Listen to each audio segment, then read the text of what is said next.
யாரை அடிக்க யாரை அனுப்புற?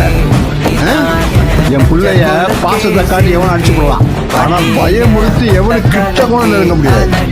யாரை அடிக்க யாரை அனுப்புற? என் பிள்ளைய பாசத்தை காட்டி எவனும் அடிச்சு போடலாம், ஆனா பயமுறுத்தி எவனும் கிட்ட கூட நெருங்க முடியாது.